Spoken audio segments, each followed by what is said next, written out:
Hello friends, good evening. स्वागत है आप सभी का आपके अपने यूट्यूब चैनल लॉगिन स्टडी पर। देखिए, आज हम देखने वाले हैं बीएसटीसी एंट्रेंस एग्ज़ाम 2022 में पूछे जाने वाले शिक्षण अभिरुचि के इम्पोर्टेंट क्वेश्चन। तो चलिए शुरुआत करते हैं। देखिए, आज के सेशन को एक बार अपने फ्रेंड्स के साथ शेयर कर दीजिए। एक बार अपने फ्रेंड्स के साथ जो बीएसटीसी की तैयारी कर रहे हैं उनके पास। तो चलिए शुरुआत करते हैं आज के सेशन की। देखिए, सबसे पहले हम देखेंगे, कल हम 2021 का पेपर देख रहे थे, बीएसटीसी एग्ज़ाम का 2021 का देखिए शिक्षण अभिरुचि का पेपर देख रहे थे। तो उसमें एक क्वेश्चन आया था, क्वेश्चन नंबर 29। तो इसमें देखिए मैंने बताया था ऑप्शन ए, लेकिन बच्चे बोल रहे थे मैम ऑप्शन सी आएगा। तो देखिए ऑप्शन सी नहीं आएगा, देखिए ऑप्शन ए ही आएगा। अब देखिए कैसे आएगा ये क्वेश्चन, एक बार आपको वापस समझा देते हैं। देखिए, एक व्याख्यान देते समय यदि कक्षा में कोई विघ्न बाधा हो तो शिक्षक को निम्नलिखित में से क्या करना चाहिए। व्याख्यान देते समय यदि कक्षा में कोई बाधा उत्पन्न हो, रुकावट हो, तो शिक्षक को क्या करना चाहिए। कुछ देर के लिए चुप हो जाना चाहिए। अब देखिए कुछ देर के लिए ऐसा नहीं कि देखिए आधे घंटे का पीरियड है तो आप ना 15 मिनट चुप हो जाओ, ऐसा नहीं करना है। यदि क्लास में शोर हो रहा है, अनुशासन नहीं हो रहा, तो आपको क्या करना है, 1-2 मिनट आपको चुप हो जाना है। तो बच्चों का देखिए ध्यान आकर्षित हो जाएगा किसकी तरफ, आपकी तरफ। यदि आप व्याख्यान देते देते एकदम से देखिए रुक जाओगे तो बच्चों का ध्यान आपकी ओर आकर्षित हो जाएगा। यदि आप चुप हो जाओगे तो फिर आपको शुरू कर देना है। उससे क्या होगा, बच्चों का ध्यान अपनी ओर, आपकी ओर आकर्षित हो जाएगा। नेक्स्ट है ऑप्शन बी, यानी जो बाधा डाल रहे हैं उन्हें दंडित करना चाहिए। अब देखिए यदि आप दंडित दोगे, यानी उन्हें ना उनकी पिटाई करोगे, तो उससे क्या होगा, क्या पिटाई करने से बच्चे मान जाएंगे? देखिए नहीं मानेंगे। नेक्स्ट है ऑप्शन सी है, जो बाधा डाल रहे हैं उन्हें सीखने के लिए प्रेरित करें, या फिर कक्षा में जो कुछ हो रहा है उसके बारे में कोई परवाह नहीं करे। तो देखिए यदि आप ही परवाह नहीं करोगे तो परवाह कौन करेगा। और देखिए जो बाधा डाल रहे उन्हें सीखने के लिए प्रेरित करना चाहिए। तो देखिए सबसे पहले आपको क्या करना चाहिए, ऑप्शन ए देखिए राइट आंसर होगा। यदि देखिए ऑप्शन 3 करके आओगे तो आपको, ऑप्शन देखिए 1 करके आओगे तो आपको 3 नंबर मिलेंगे, और यदि ऑप्शन देखिए सी करके आओगे तो आपको 2 नंबर मिलेंगे। देखिए सही तो ये भी है, लेकिन प्राथमिक कार्य आपका यही होगा कि आपको 1-2 मिनट देखिए चुप हो जाना और फिर देखिए सेशन को शुरू कर देना है। उससे क्या होगा, बच्चों का ध्यान आपकी ओर आकर्षित हो जाएगा। तो ऑप्शन देखिए ए ही इसमें राइट आंसर होगा। नेक्स्ट है क्वेश्चन नंबर 1।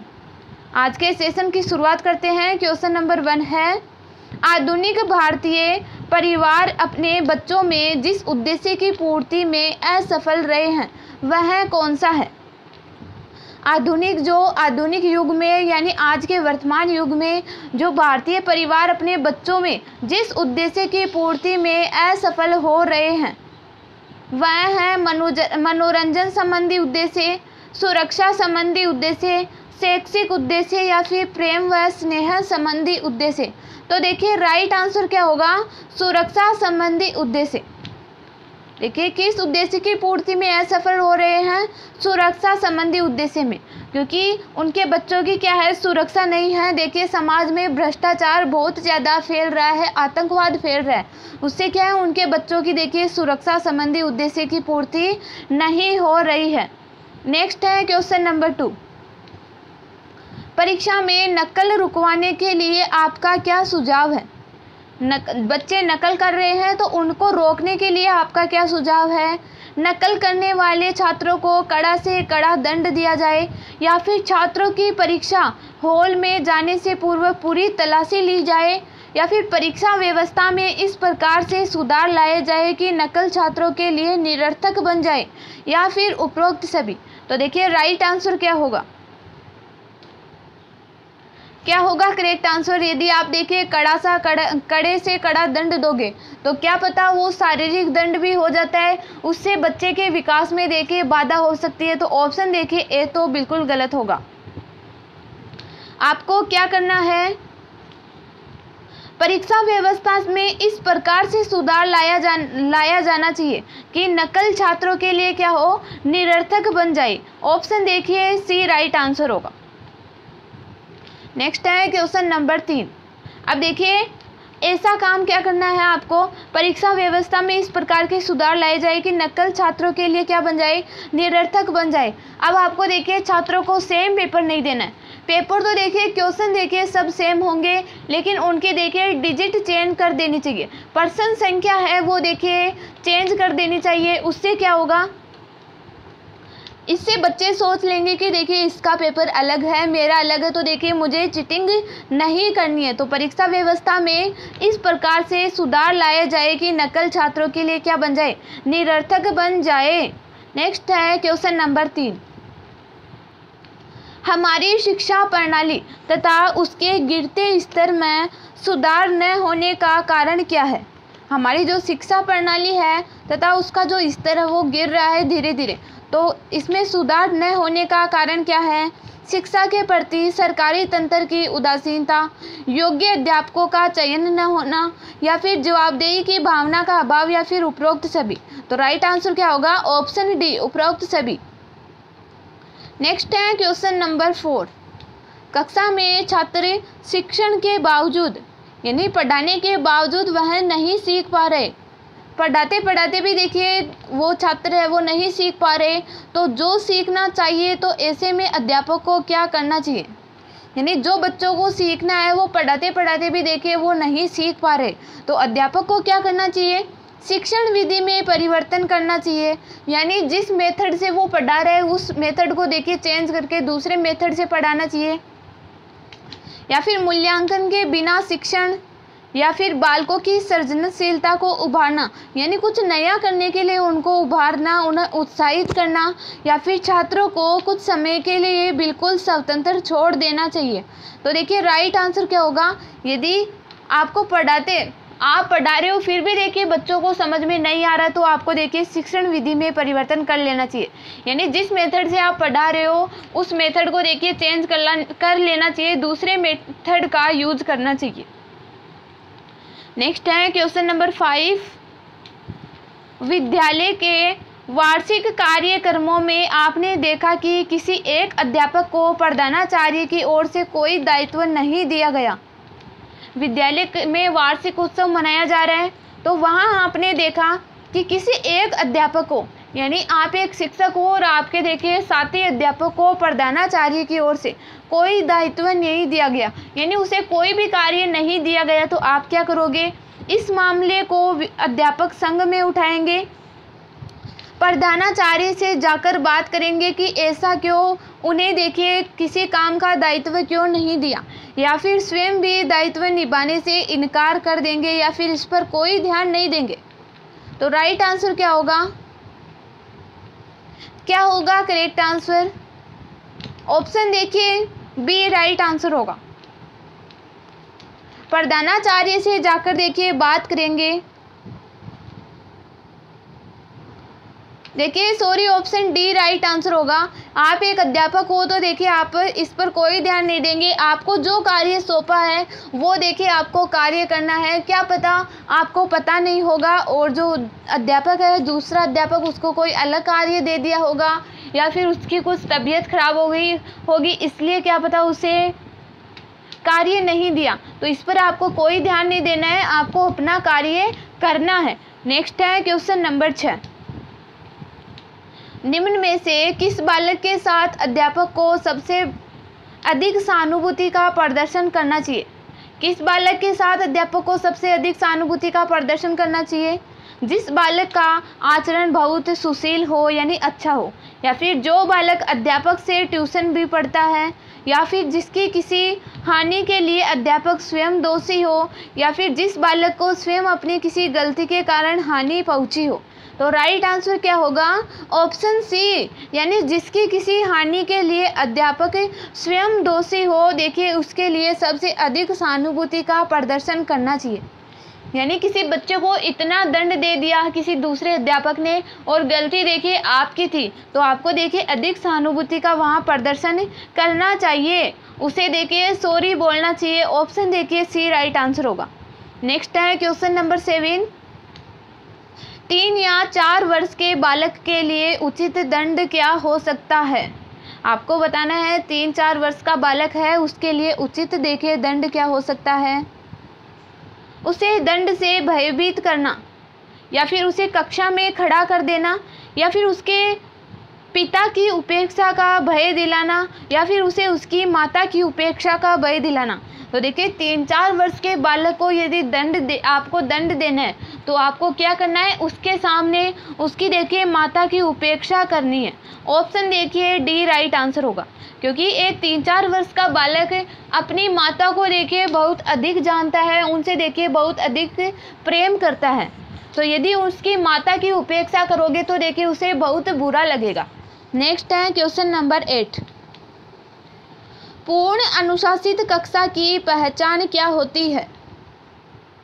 छात्रों की पठन पाठन प्रक्रिया में पूर्ण रुचि, यानी पढ़ने पढ़ाने में पूर्ण रुचि और शांतिपूर्ण भागीदारी, या फिर कक्षा में पूर्ण खामोशी होना, या फिर कक्षा में छात्रों का अपने कामों में लगा होना, या फिर उपरोक्त में से कोई नहीं। तो देखिए राइट आंसर क्या होगा? पूर्ण अनुशासित कक्षा की पहचान क्या होगी? ऑप्शन देखिए ए राइट आंसर होगा कि छात्रों की जो पठन पाठन की प्रक्रिया है उसमें पूर्ण रुचि होगी और शांतिपूर्ण देखिए उनकी भागीदारी होगी, तो ये क्या होगी? पूर्ण अनुशासित कक्षा होगी। ऑप्शन देखिए ए राइट आंसर होगा। नेक्स्ट है क्वेश्चन नंबर 9। प्रभावी शिक्षक की कौन सी बात छात्र को अच्छी लगती है? उसका पहनावा, यानी उसकी जो पोशाक है वो, यानी क्या वो ड्रेस पहन के आता है वो अच्छी लगती है, उसकी बोली अच्छी लगती है, उसका पूरा व्यक्तित्व अच्छा लगता है, या फिर उसकी विद्वता अच्छी लगती है। तो क्या अच्छा लगता है एक प्रभावी शिक्षक का? उसका पूरा व्यक्तित्व देखिए बच्चों को अच्छा लगता है। ऑप्शन देखिए सी राइट आंसर होगा। नेक्स्ट है क्वेश्चन नंबर 10। शिक्षक अभिभावक मीटिंगों में यदि अभिभावक शिक्षक के दृष्टिकोण से सहमत नहीं है तो क्या करना है? शिक्षक अभिभावक मीटिंगों में यदि अभिभावक शिक्षक का जो दृष्टिकोण है, जो नज़रिया है, उससे सहमत नहीं है तो आप क्या करोगे?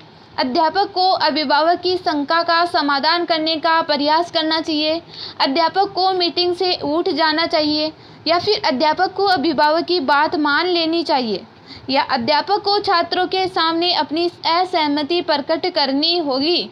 तो राइट आंसर क्या होगा? ऑप्शन ए, यानी अध्यापक को, यदि अध्यापक के दृष्टिकोण से अभिभावक सहमत नहीं है तो अध्यापक को अभिभावक की जो भी शंका है, उसके मन में जो भी संकोच है, उसका समाधान करने का देखिए प्रयास करना चाहिए। ऑप्शन देखिए ए राइट आंसर होगा। नेक्स्ट है क्वेश्चन नंबर 11। छात्रों की बुरी आदतें कैसे छुड़ाई जा सकती है? कैसे छुड़ाई जा सकती है बुरी आदतें छात्रों की?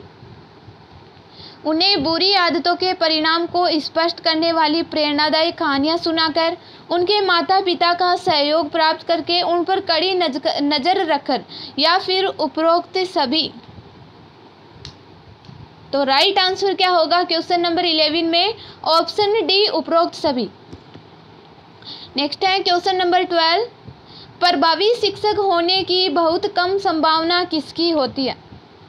जो प्रभावी शिक्षक होता है उसकी प्रभावी शिक्षक होने की बहुत कम संभावना देखिए किसकी होगी?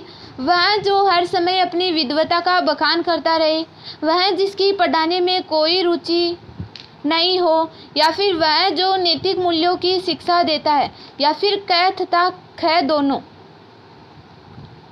तो प्रभावी शिक्षक होने की कम संभावना किसकी होगी? देखिए वह जिसकी कोई पढ़ाने में रुचि नहीं हो, एक तो वो प्रभावी अध्यापक देखिए नहीं बन सकता, और एक अध्यापक जो हर समय अपनी विद्वता का बखान करे देखिए वो भी प्रभावी अध्यापक नहीं बन सकता। तो ऑप्शन देखिए डी राइट आंसर होगा, क तथा ख दोनों। नेक्स्ट है क्वेश्चन नंबर 13। अध्यापक अपने प्रयास में कभी असफल नहीं होगा यदि उसके अंदर अनुशासन हो, उसे शिक्षण विधियों का ज्ञान हो, उसके अंदर धैर्य हो, यानी उसके अंदर धैर्य हो वो, और वह जल्द परिणाम पाने के चक्कर में न पड़े। तो देखिए ऑप्शन डी राइट आंसर होगा, उपरोक्त सभी। नेक्स्ट है क्वेश्चन नंबर 14। मेरा मानना है कि समस्याओं का शोध आधारित हल खोजना हमारे देश की आवश्यकता है। क्वेश्चन नंबर 14 देखिए क्या है कि मेरा मानना है कि, एक अध्यापक कह रहा है कि मेरा मानना है कि समस्याओं का शोध आधारित हल खोजना हमारे देश की आवश्यकता है। लोगों के ज्ञान में सुधार पर बल देना अधिक महत्वपूर्ण है। शिक्षण संस्थाओं में शिक्षा के स्तर में सुधार लाना बहुत ही आवश्यक है। या फिर भारत में किया जाने वाला शोध कार्य केवल धन की बर्बादी है। तो राइट आंसर क्या होगा क्वेश्चन नंबर 14 में, शिक्षण संस्थाओं में शिक्षा के स्तर में सुधार लाना बहुत ही क्या है, आवश्यक है। ऑप्शन देखिए सी राइट आंसर होगा। देखिए जो अध्यापक होगा वो सबसे पहले किसके बारे में सोचेगा, देखिए शिक्षण प्रक्रिया के बारे में ही सोचेगा। तो देखिए ऑप्शन सी राइट आंसर होगा। नेक्स्ट है क्वेश्चन नंबर 15।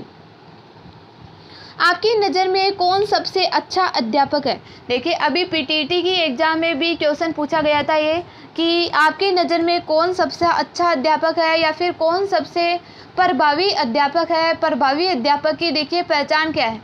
देखिए ऐसे क्वेश्चन पूछे जाते हैं तो देखिए ये आपको समझ लेना है। तो कौन सा देखिए सबसे अच्छा अध्यापक होगा, जो श्यामपट्ट का अच्छा प्रयोग करता हो, जो सुस्पष्ट बोलता हो, जो विद्यार्थियों को कक्षा में शोर नहीं मचाने देता, या फिर जो अध्यापक विषय वस्तु के मुश्किल पक्षों को भी आसान करके समझाता हो। तो राइट आंसर क्या होगा, ऑप्शन डी, यानी कौन सा सबसे अच्छा अध्यापक लगता है जो विषय वस्तु के मुश्किल पक्ष, यानी जो हार्ड पक्ष है, जो हार्ड पद है उनको भी आसान करके समझाता हो, वो अच्छा अध्यापक लगता है। देखिए ऑप्शन डी राइट आंसर होगा। नेक्स्ट है क्वेश्चन नंबर 16। शिक्षक छात्र के लिए कैसा होता है, पिता की स्थिति में, माता की स्थिति में, मित्र व हितैषी की स्थिति में, या फिर उपरोक्त सभी। तो कैसी स्थिति में होता है शिक्षक छात्र के लिए, मित्र व हितैषी की स्थिति में, यानी छात्रों का हित चाहने वाले को क्या कहते हैं, हितैषी कहते हैं। तो ऑप्शन सी राइट आंसर होगा। नेक्स्ट है क्वेश्चन नंबर 17। शिक्षक का देखिए क्वेश्चन नंबर 17 है, शिक्षक का वह गुण जो उसे अन्य व्यवसायों से अलग करता है वह उसकी कर्मठता है, अध्ययनशीलता है, भाषण देने में निपुणता है, या फिर उपरोक्त तीनों। तो राइट आंसर क्या होगा क्वेश्चन नंबर 17 में। देखिए ऑप्शन बी राइट आंसर होगा। शिक्षक की अध्ययनशीलता देखिए अन्य व्यवसाय से उसको अलग करता है। ऑप्शन देखिए बी राइट आंसर होगा। नेक्स्ट है क्वेश्चन नंबर 18। जो छात्र कक्षा में निरंतर प्रश्न पूछते रहते हैं उन्हें देखिए क्या करना चाहिए, उन्हें दंडित किया जाना चाहिए, प्रश्नों का उत्तर स्वयं ढूंढने के लिए प्रोत्साहित किया जाना चाहिए, प्रेरित करना चाहिए, या फिर उन्हें लगातार प्रश्न पूछने के लिए प्रोत्साहित किया जाना चाहिए, या फिर उन्हें कक्षा के वाद विवाद में भाग लेने के लिए प्रोत्साहित किया जाना चाहिए। तो राइट आंसर क्या होगा, यदि छात्र निरंतर प्रश्न पूछते रहते हैं तो उन्हें लगातार प्रश्न पूछने के लिए देखिए प्रोत्साहित करना चाहिए। ऑप्शन देखिए सी राइट आंसर होगा। नेक्स्ट है क्वेश्चन नंबर 19। छात्रों में अच्छे संस्कार डालना आवश्यक होते हैं, इस संदर्भ में कौन सा कथन सही है। यह काम अकेला अध्यापक करता है, संस्कार परिवेश के अनुकूल होते हैं, या फिर यह काम अच्छी पढ़ाई के द्वारा होता है, या फिर संस्कार प्रकृति पर अंकुश लगाते हैं। क्या अच्छे संस्कार होते हैं वो प्रकृति पर अंकुश लगाते हैं। तो राइट आंसर क्या होगा, संस्कार क्या होते हैं? परिवेश के, जैसे वातावरण में हम रहते हैं देखिए वैसे ही हमारे क्या होते हैं? संस्कार होते हैं। यदि अच्छे वातावरण, शांत वातावरण में रहेंगे तो हमारा जो संस्कार होंगे वो अच्छे होंगे। और यदि देखिए जहाँ देखिए रोज़ लड़ाई झगड़े होते रहते हैं, देखिए ऐसे वातावरण में रहेंगे तो हमारे संस्कार क्या होंगे? बुरे होंगे। तो ऑप्शन देखिए बी राइट आंसर होगा। नेक्स्ट है आज का लास्ट क्वेश्चन, क्वेश्चन नंबर 20। आपके विचार में देखिए शिक्षा का क्या उद्देश्य है? बालक को ज्ञान देना, बालक में आत्मविश्वास पैदा करना, या फिर बालक को बुराइयों से बचाना, या फिर उपरोक्त सभी। तो शिक्षा का उद्देश्य देखिए क्या क्या होगा? बालक को ज्ञान देना, बालक में आत्मविश्वास पैदा करना, बालक को बुराइयों से बचाना, या फिर उपरोक्त सभी। तो देखिए ऑप्शन डी राइट आंसर होगा, उपरोक्त सभी। एक तो ज्ञान देना भी होता है और आत्मविश्वास पैदा करना भी, और बालक को बुराइयों से बचाना भी। ऑप्शन डी राइट आंसर होगा। तो चलिए आपको बताना है कैसा लगा आज का सेशन आपको। देखिए सेशन अच्छा लगा हो तो सेशन को आपको लाइक और शेयर जरूर करना है। सेशन अच्छा लगा हो तो सेशन को आपको लाइक और शेयर जरूर करना है। और सेशन को एंड तक देखने के लिए सभी को धन्यवाद। तो चलिए आज की क्लास देखिए हम यहीं एंड करते हैं।